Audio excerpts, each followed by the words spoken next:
वालेकुम। कल हमने इनहेरिटेंस पढ़ा था, आज हम मेंडल्स वर्क जो है वो पढ़ेंगे। Mendel's work on inheritance. Mendel जो है वो ऑस्ट्रेलिया का एक साइंटिस्ट था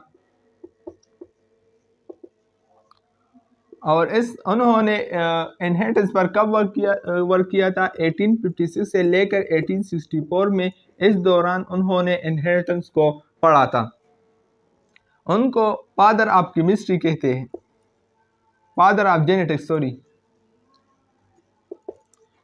उसको फादर ऑफ जेनेटिक्स क्यों कहा जाता है? क्योंकि वो सिर्फ वाहिद साइंटिस्ट था जिन्होंने इनहेरिटेंस पर वर्क किया था। उन्होंने जो एक्सपेरिमेंट के लिए किस प्लांट को इस्तेमाल किया? पी प्लांट को जो है उन्होंने एक्सपेरिमेंट के लिए इस्तेमाल किया। पी प्लांट उन्होंने क्यों इस्तेमाल किया? क्योंकि उनकी जो ग्रोथ है वो 3 माह है, 3 माह में जो है वो बढ़ती है। और इसके अलावा इसके 2 कैरेक्टरिस्टिक्स है, एक है टाल और short.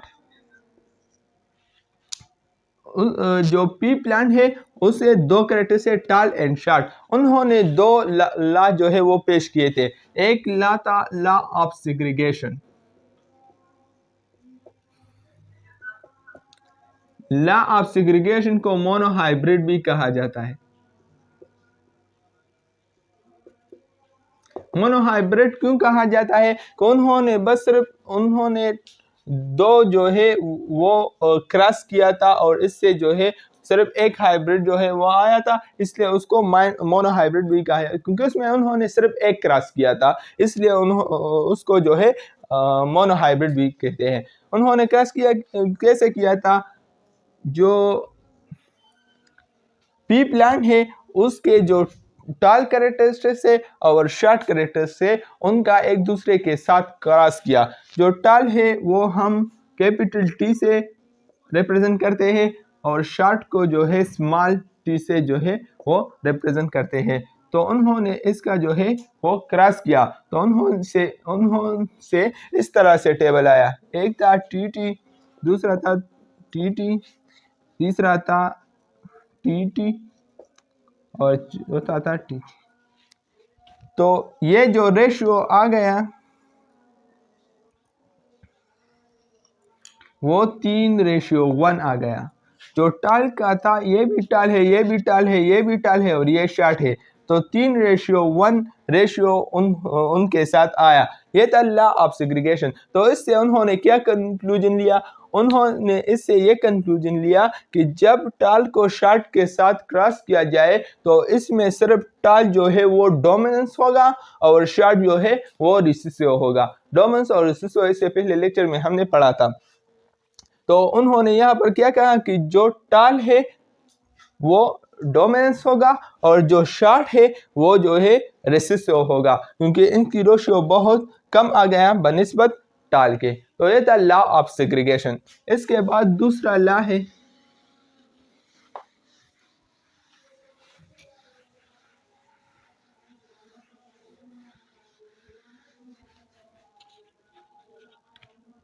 Law of independent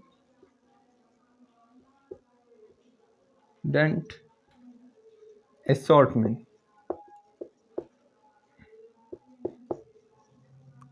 law of independent assortment को डाई हाइब्रिड क्रॉस भी कहा जाता है। ये क्यों कहा जाता है डाइब्रिड क्रॉस? क्योंकि उन्होंने यहाँ पर 2 क्रॉस किए थे। जो ये रिजल्ट आया था लॉ ऑफ सेग्रीगेशन में, फिर उन्होंने इसका सेल्फ पॉलिनेट किया। सेल्फ पॉलिनेट कैसे किया? पहले तो उन्होंने जो टाल है टाल को शार्ट के साथ क्रॉस किया, तो इस तरह से जो है वो टेबल आ गया, T T T T T T और टी। फिर उन्होंने इन दोनों के दरमियान जो है वो क्रॉस किया, तो क्या बन गया? इसी तरह से हमारे पास टेबल बन गया। जो पी प्लांट का 2 कैरेक्टर्स है, एक है राउंड और दूसरा है येलो। तो राउंड का जो है वो कैपिटल आर पर जो है रिप्रेजेंट करे और जो येलो है वो कैपिटल Y पर रिप्रेजेंट करते हैं। तो उन्होंने इसका जो है इसके साथ क्या किया, क्रॉस कोऑर्डिनेट किया, तो उनके साथ ऐसा टेबल बन गया R R R T sorry Y Y Y Y, फिर यहाँ R R R R Y Y और वाई वाई।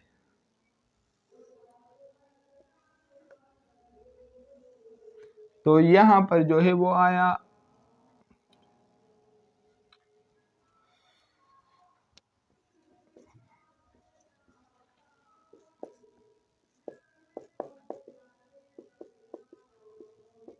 इसी तरह से। तो पहले में आया आर आर वाई वाई, दूसरे में आया आर आर वाई वाई, तीसरे में आया आर आर वाई वाई, चौथे में आया आर आर वाई वाई, पांचवें में आया R R Y Y R R Y Y R R Y Y R R Y Y, इसी तरह से।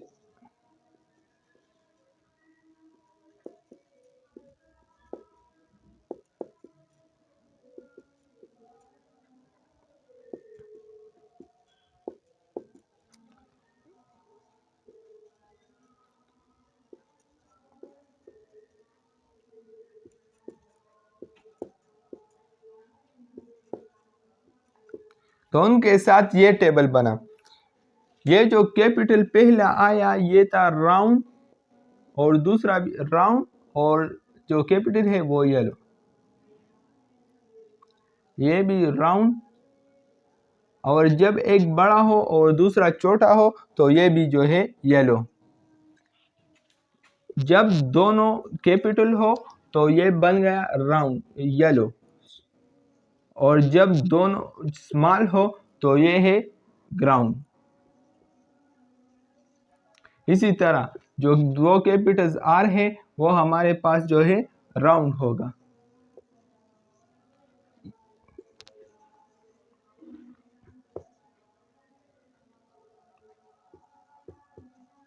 जो दो कैपिटल्स वाई होंगे वो येलो होंगे, जो दो कैपिटल्स स्मॉल वाई होंगे वो ग्रीन होंगे, जो दो कैपिटल आर होंगे वो राउंड होंगे, और जो दो कैपिटल स्मॉल होंगे वो हमारे पास ग्राउंड होंगे। तो इस तरह इस टेबल को उन्होंने नाम दिया। यहाँ पर पहले दो कैपिटल्स आर आए तो ये राउंड, पीछे जो है नीचे जो है वो वाई आ गया तो येलो। इसी तरह से उन्होंने सबको नाम दिया। तो उनके साथ क्या रेशियो आया, 9:3:3:1।